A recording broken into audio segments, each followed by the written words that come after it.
What happens when a war breaks out right in the heart of the world's energy supply? Well, in 2026, that question stopped being hypothetical.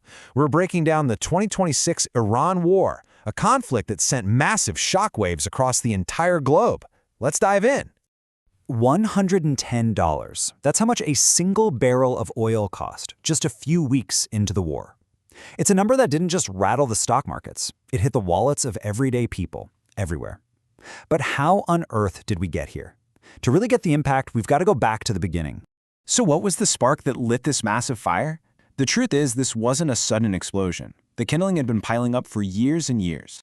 When it happened fast. On February 28, 2026, the US and Israel launched a huge wave of airstrikes. They hit key military sites, but the real knockout blow was the death of Iran's supreme leader, Ali Khamenei.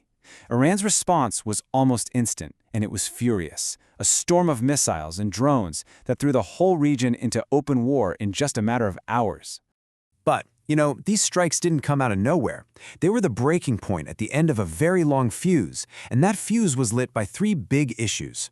Iran's controversial nuclear ambitions, its network of armed groups causing instability in the region, and of course, the decades-long shadow war with Israel. Okay, so we've got a handle on why this all kicked off, but the how is just as important. What does a war between these powers actually look like in the 21st century? Yeah, you can forget those old black and white images of trench warfare. This is a very different kind of fight. It's a war fought from a distance, a high-tech conflict dominated by air power and precision-guided missiles. And what you're seeing is a textbook case of asymmetric warfare.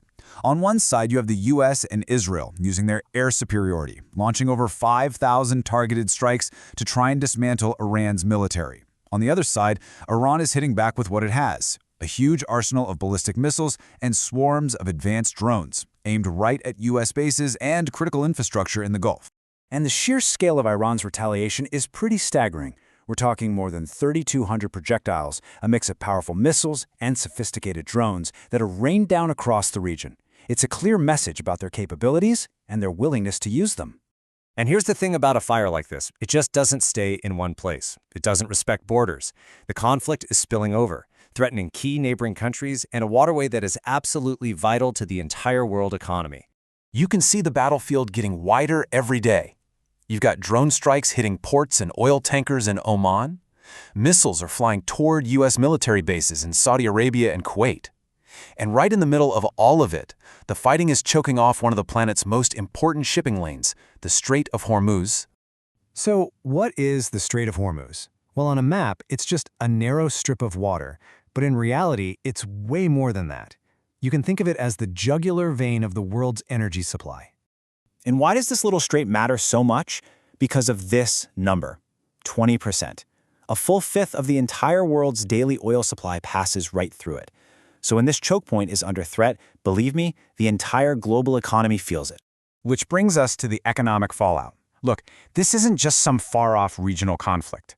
It's a full-blown global economic crisis, and its effects are being felt everywhere from the gas pump in Texas to the grocery store in Tokyo. The hit to the economy was immediate, and it was brutal. Before the war, oil was hovering around $70 a barrel. Within just a few days, it shot past $110. That isn't just some number on a screen. That's the painful first shockwave of this war. But higher prices at the pump are really just the beginning. That huge spike in oil cost is now fueling global inflation, which makes pretty much everything more expensive. It's causing chaos in the stock markets, messing up flight routes, and it's putting a huge strain on oil-dependent nations like China, India, and most of Europe.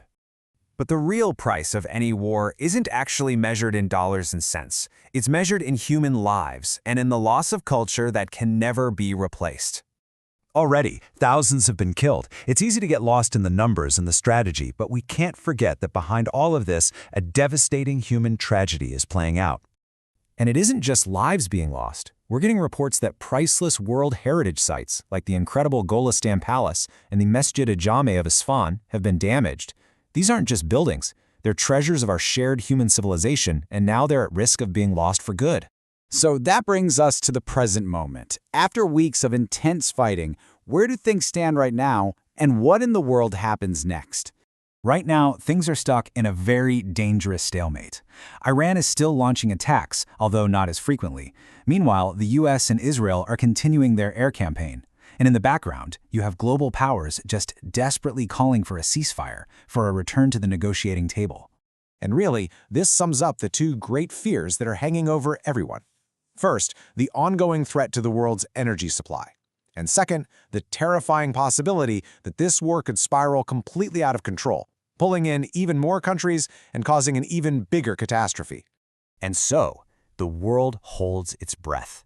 With international pressure building, the path forward is anything but certain.